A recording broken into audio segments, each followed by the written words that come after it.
Simon Told Helen wins a half length. Zach Manelli second. Welcome to Greyhound Gossip. Peaky Blinders start cheering for Tommy Shelby wins the WA Sprint Championship final. Featuring Peter O'Neill and Leia Ernest. Mozza moves up to Mermaid Manelli. Fab's Gem 3 deep. Here comes Fab's Gem. Hard style Rico by 5 lengths to Simon Told Helen. Third Tommy Shelby. This segment is dedicated to the discussion and promotion of greyhound racing. Cindy's Oliver, Rockstar Patriot, Paul Stewart, back-to-back with Rockstar Patriot in the Galaxy. Handsome Prince, a bolder clear. The former Tasmanian Handsome Prince has won the $1 million chase. And a very good morning, everyone tuned into Greyhound Gossip. And as always, a very good morning to you, Peter O'Neill. And a very good morning to you, Leia, as well. Everyone, welcome to Greyhound Gossip. A sad way to start the program. I heard over the weekend, Leia, of the passing of Lionel Hodgson. And Lionel trained close to 500 winners during his career as a trainer. He was very, very successful, obviously, and we send out our condolences to his family and his friends of the late Lionel Hodgson. Yes, a very sad way to begin the week, Pete. And we also had the passing of Dean Lester. Unfortunately, he was a good friend of us here on TAB Radio.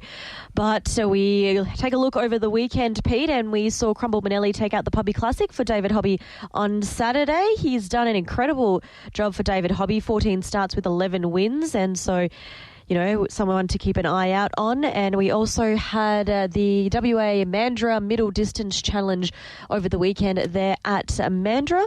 And we'll be joining Justin Warwick shortly to have a chat to him in regards to a couch surfer. But before we get there, here's the replay from the weekend.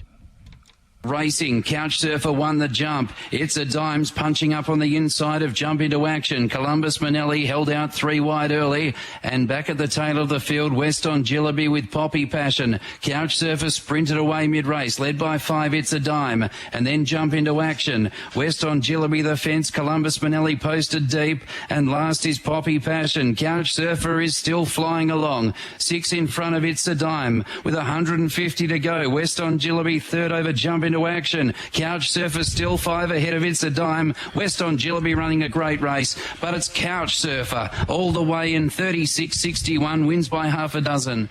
What a run and what a greyhound. Couch Surfer is taking out the Mandurah Middle Distance Challenge, and we welcome in our first special guest of the day. I speak of Justin Warwick. Justin, a very good morning to you.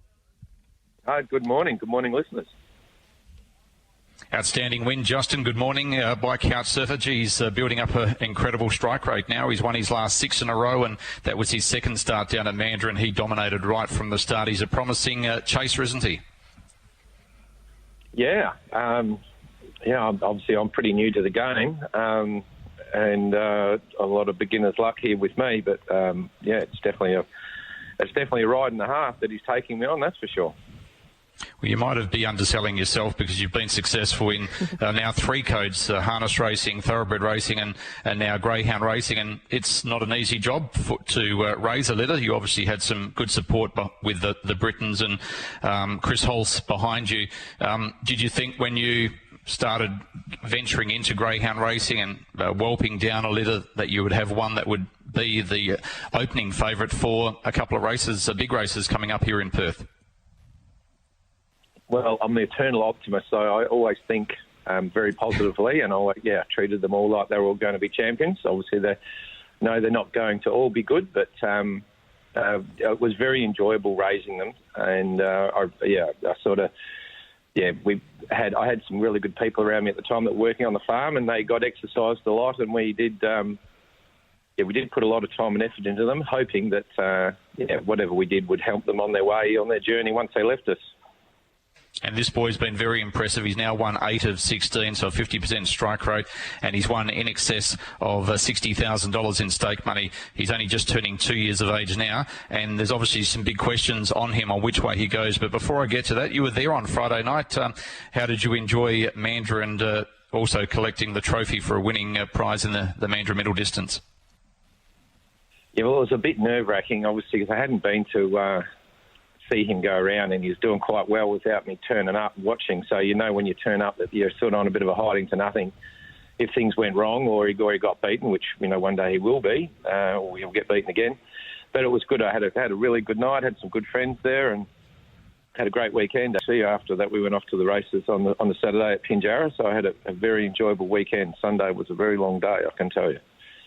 Yeah, well, 12 months ago Sunday, you had a filly by the name of She's a Belter who won the Magic Millions, and we'll come to her in a moment. But Couch Surfer, a lot of people talking, including myself, about which way he goes. Obviously, we're a month away from the Group 1 Sky Racing Perth Cup. The heat's coming up on the 11th of March and the final on the 18th. And then a month after that, we've obviously got the $500,000 Sandgroper, both of those races over the 520. And then on the same time as the Perth Cup, we've got heats of the Galaxy, the Group 1 Galaxy, that was taken out by Mambo Manelli last year, who was very, very dominant over the 600, as your boy has been. Have you made a decision with Chris yet which way you're going?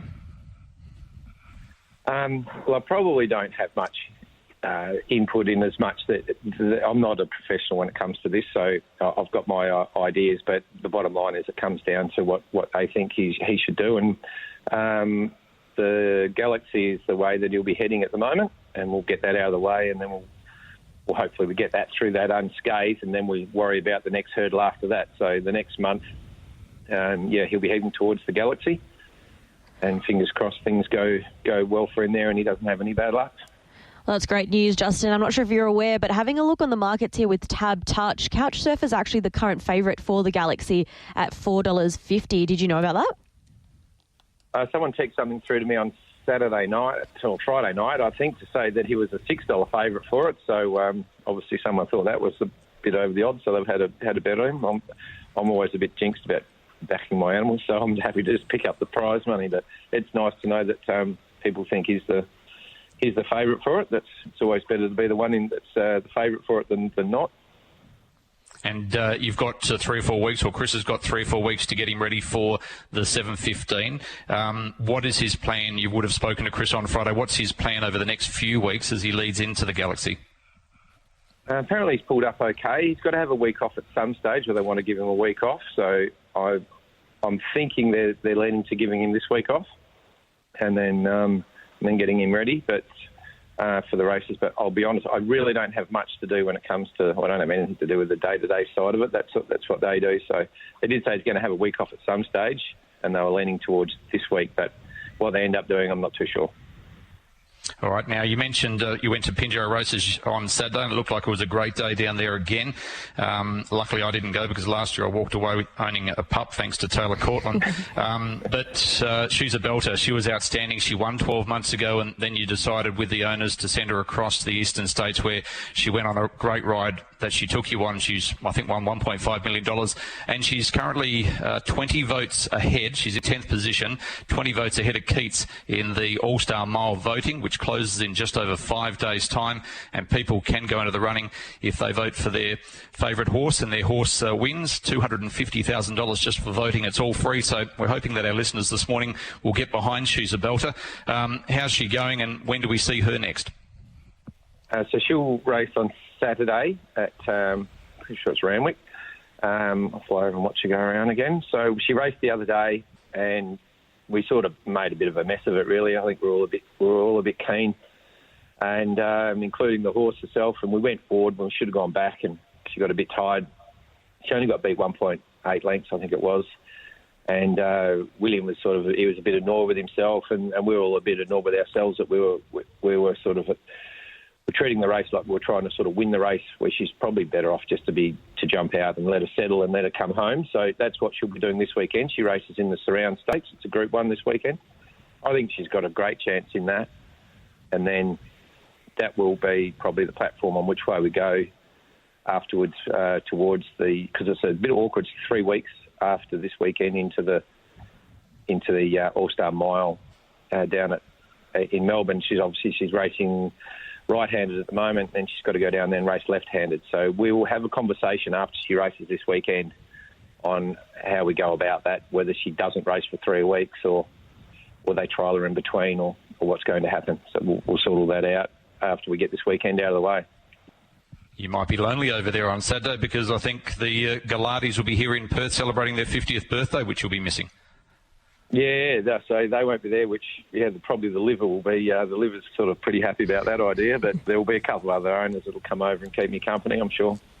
Well, Justin, thank you very much for joining us on Greyhound Gossip. Good luck in both codes, of course, the Thoroughbred and Greyhound racing, and we look forward to following Couchsurfer's journey. Yeah, it's a great ride. I'm really enjoying it, and hopefully he's got a long way to go.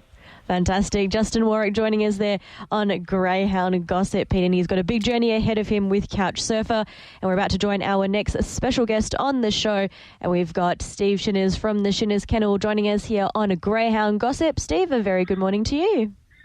Good morning, Leia. Good morning, Pete. Good morning, mate. A great run by Electrified. Very unlucky. Hasn't been able to draw a box, has he, over on the East Coast, but it was a really gallant effort to finish second in that Australian Cup heap on Saturday night. Yeah, no, he made us proud, mate, and as you said, no luck with the box draws at all, and they're putting down to the inside, and I think he wins quite easy. But, no, look, it's made us stand up and take notice that he's actually a dead set chance of winning a Group 1 and up against those sorts of dogs. So, yeah, so fingers crossed he'll start drawing a few boxes when he's travelling.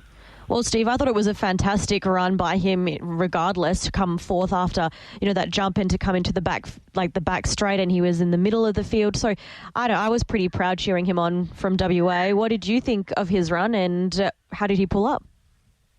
Yeah, no, he's pulled up pretty good, and look, it was a great run later to be trapped that wide and not on the track, and the Meadows is not the most forgiving track for that. Not many dogs get posted wide there and make up ground, so to give a dog 5 or 6 lengths and get within a length was a big effort, and no, we're just fingers crossed he's in the consolation this week. It's going to be it's probably going to be 10 times better than the actual final. We've got Wow, She's Fast, Emron Boy, Kelsey Bale, and I think Titan Blazer, I think it is, so 5 of the dogs in the top 10 in the Tem Lee. So, he's obviously been regarded by a few scribes as in the top 10, which has made us pretty proud. And, look, his record speaks for itself. And, he'll put himself in the picture, and hopefully we can draw well. You might, it'll be a good experience to come up against the Amron boys. Well, She's Fast, because by the looks of it, after speaking with Cal Greeno last week, a few of them will be coming across for the Perth Cup and also for the Sandgroper. Have you had any conversations at this stage with any slot holders in regards to not only Electrified, you've got Amplified, and then we saw Destruction win there on Saturday night at Cannington as well? Yeah, not at this stage, Pete. I'm probably flying under the radar a bit, like Amplified.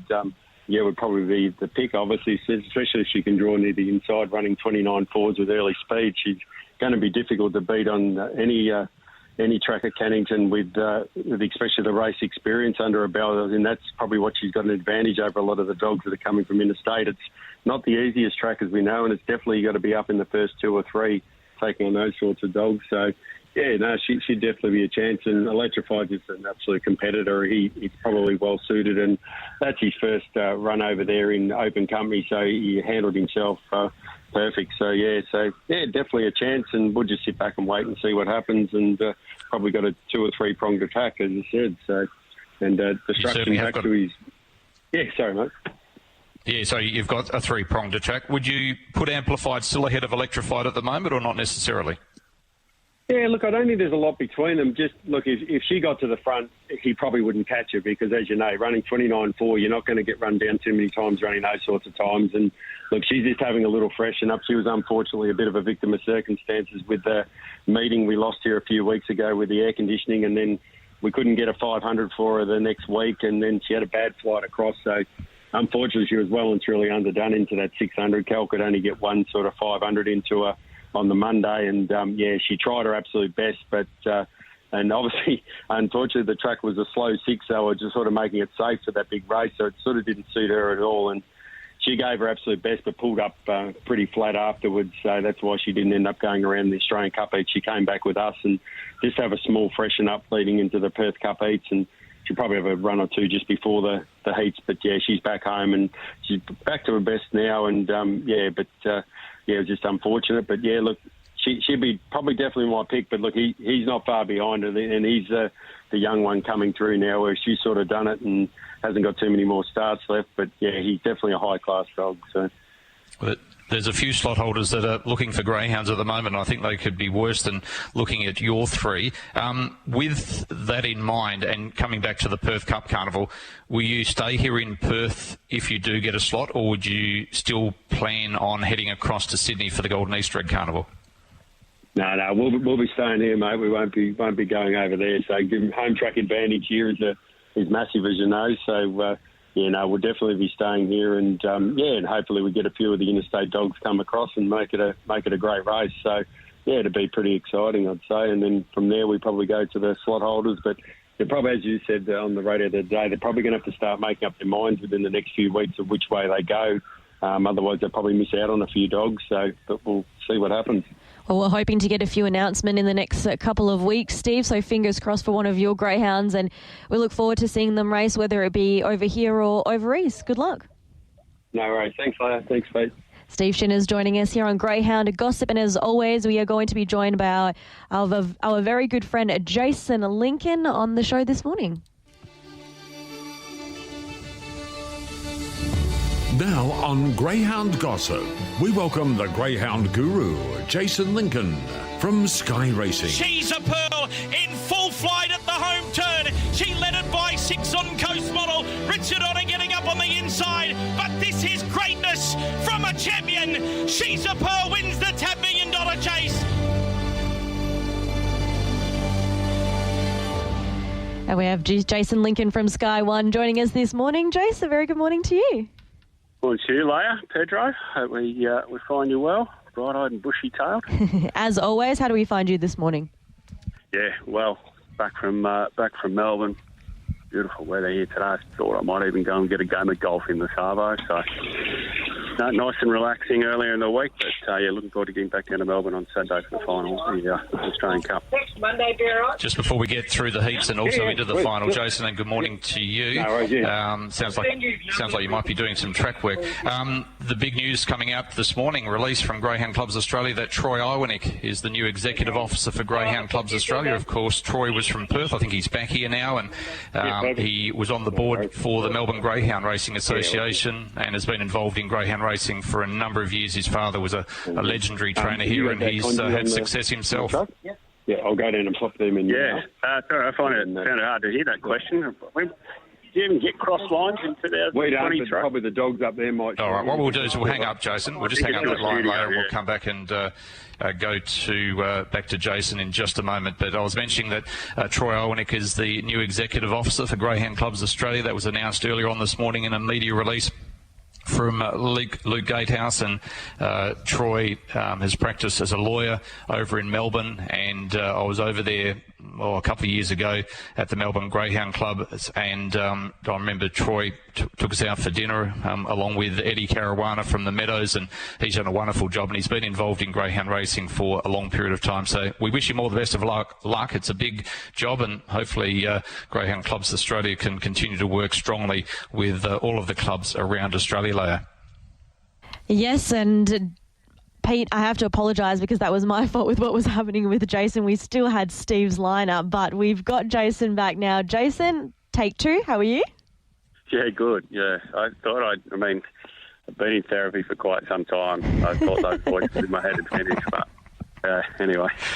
Oh, luckily Steve didn't say anything there that he didn't want to see.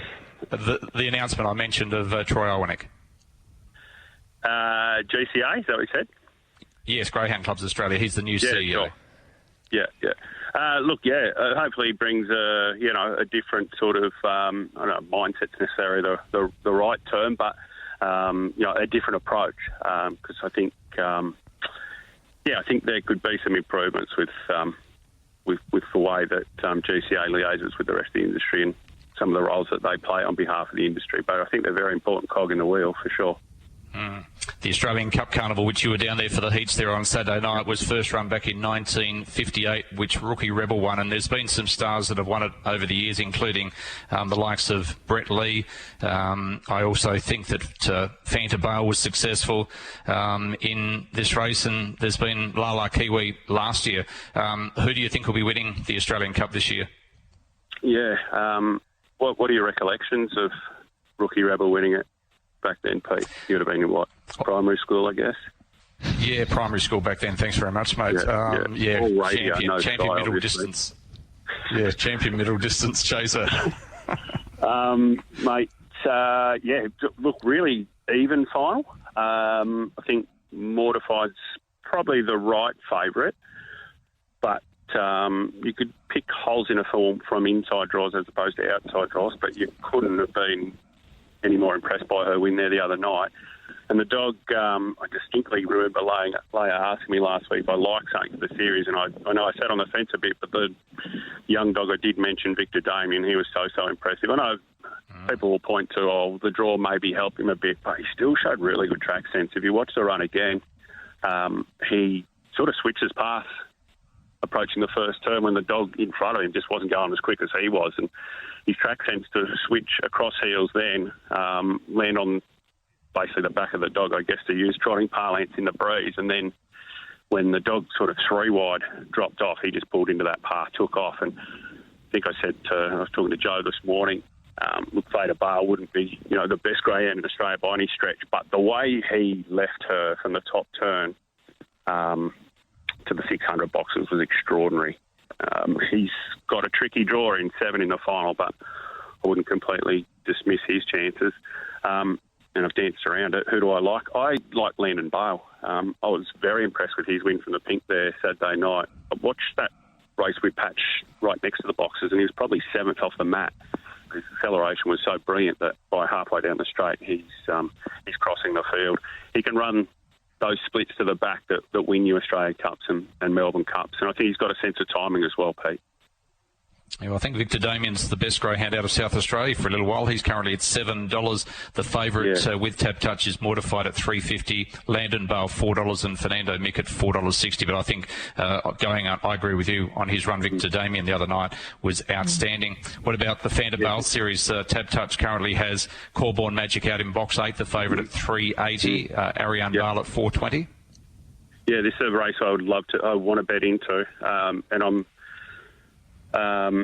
pretty strong on this. I think Corborn Magic's a completely false favourite. I think he should probably be on near enough to the 4th line of betting. Both Patch and I went to good lengths on Saturday night to suggest, and look, the betting drift was alarming. It was 145 out of 230. I just think people are misreading his form. He's not going as well as he was 2 or 3 months ago. He hasn't broken 42 around Wenny for months. He had every possible in the Zoom top. Going back 2 weeks ago, and again he just got the perfect map there the other night. He did miss the kick and he had to work from the back into the race, and the 2 leaders got away from him, but I just think he's off his game at the moment, and $3.80 I think is just the wrong price. I think he's a false favourite. I do like one in it. You'd have to tell me what price she is, Pete. Golden Quest?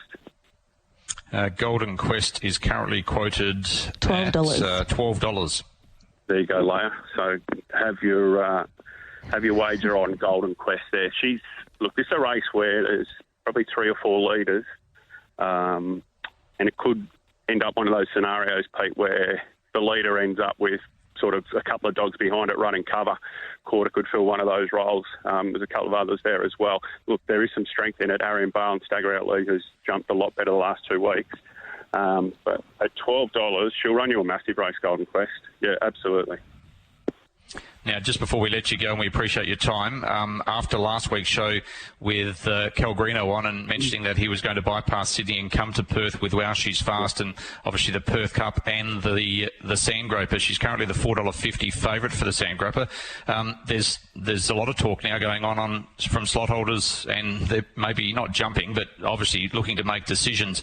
There's talk that Amron Boy might come across. Throttle obviously is the leading chance for WA because he's already got a slot there with the Robertsons. Who would you have behind Throttle as the leading WA dog? Crumble Manelli won in 29.71, the Puppy Classic. Electrified ran that really good race that you saw, running second in the heat of the Australian Cup there the other night. And Amplified is a very talented chaser. Yeah, I caught the tail end of Steve's chat there, and probably the point he makes about his 2 dogs is relevant. I know it's only 6 weeks away, isn't it, the race, or 8 weeks away, so it's not like it's 6 months away, but both Electrified and Amplified are converging, aren't they, at both ends? Amplified, she's not going to get any faster. It's unrealistic to think she would at this stage of her career, whereas the other guy's improving, so sooner rather than later they're probably going to cross over the other way. Electrified will probably become the quicker of those 2 dogs, whilst he might not necessarily be at the moment. Having said all that, I was on the pod with Shorty and Harry the other day, and I'm a massive Crumble Manelli fan. I know I had a chat to you last week, Pete, and you liked the dog, but you were just a little maybe suspect on him strong 500 at the moment. And I pointed out, or just made the point to you, he's going to get stronger. And we saw that again there on Saturday night where he got a length faster. And look, he's now verging on those sort of Perth Cup winning times. Importantly, he runs the splits that win you those races, Pete. So he'd be the dog I would have thought, probably even, I know it sounds silly, but he might even make a little bit more appeal than Throttle in some respects, just because how reliable he is at box rise. It's going to be very interesting, and I'm sure some decisions will be made in the next 2. Well, I think with the next 2 weeks, but I can tell you there was a fair bit of chat in. Yeah, there's a fair bit of chat in Melbourne at the moment. So, having been there on Saturday, Rob Britton and Jason Sharp have a slot, and I've had a few discussions with those guys last week, and just about what my thoughts were about the race were and that sort of thing. So, yeah, it's starting to be spoken of for sure. So, it's building. And well, as you said last week, you're going to have to put a lid on it soon. Yeah, well, we're not even talking about Good Odds Emma, and we probably should be talking about Panama Pepper. It had to slip in. Panama Pepper returned to winning form.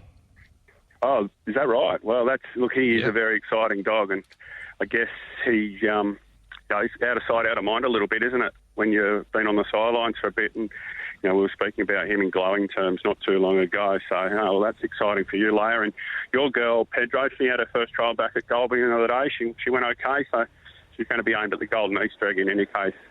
Andy, had a bit of a chat to Andy about it, and he's going to slowly build her up to that. So you might have to come over at Easter. I might have to, and then rush back and bring her back with me when she gets a slot for the $500,000 Sandgroper as well. Jason, thanks very much for your time this morning. Enjoy the final of the Australian Cup and the Vanderbilt Stayers Series there on Saturday night. Yeah, good. Fly, nearly fly to fly. Thanks, guys. Talk next week. Good on you, Jason Lincoln there, Leia. And you would have been really pleased to see Panama Pepper back on the track and also winning there the other night. His form was really good, I thought, but prior to that, just didn't have any luck. And now the big question is, when does Steve bring him back up to Perth? Obviously, the Perth Cup just around the corner. Does he go straight into a heat of the Perth Cup, or will he have a couple of starts prior to that? It's a big question still to be answered, and we'll see that over the next 3 or 4 weeks. We will indeed. Pepper's a big mystery to us because sometimes, he can show ability, but, as everyone is aware, that he's had issues with hypoxia in the past. So, it's a question mark, but we have our fingers crossed for him, and I've got my fingers crossed for you as well, Pete. With your Greyhound, you're already a Group 1 winner, so I'd like to add that onto my list as well. Well, you never know. Maybe in a few weeks, Leigh, you might be there. And, of course, you will be out trackside on the 11th of March. That's the Heat Night, Perth Cup Heat and Galaxy Night, with a live outside broadcast from Tab Touch Park, Cannington, and also on Perth Cup Night the week later. So come out if you don't normally go to the Greyhounds. Come out, say hello to Leia. She'd be more than happy to sign an autograph for you. And you'll be able to talk to a lot of the participants throughout the night, Leia, and give a real big exposure to the WA Greyhound industry, which going on the crowd that was there on Saturday night is just building and building, and with anticipation going forward. So a lot of people are doing things right at the moment. Yes, and Pete, actually, before we go, I did see you posted a photo on Twitter, and it was at the podium with Liam Ryan, but also there was, 20 kids there as well? Yeah, well, Liam wanted to go down and just have a photo with I think he's got 3 young children, and Damien Cadelli said, yep, come down, no problems, and then all of a sudden all the kids just ran from the crowd and wanted to get into the photo. So it's great, and the Greyhounds love to have a pat afterwards, and the kids love to be able to get down there and have their photo taken. And another thing that the kids like, and you'll see this when you go out there in a few weeks' time, and I know you go out regularly, but is the kids racing the Greyhounds on a warm night. So they line up probably 10 metres before the 520-metre boxes, and they race the Greyhounds down to the finish line. Some of them are smart and actually start before the lids open, but the ones that don't, they get... I think it's because they listen to you, Pete. You do say, when the green light's on, you say, kids, you better start running now. So you've given them the heads up. Maybe, but yeah, some of them are smart enough to start running early. Anyway, looking forward to this afternoon's chasing at Cannington. The first race of 12 gets underway at 4:48, so a 12-race program this afternoon. And we look forward to joining you then. Thanks, Pete. Back with Race Day soon.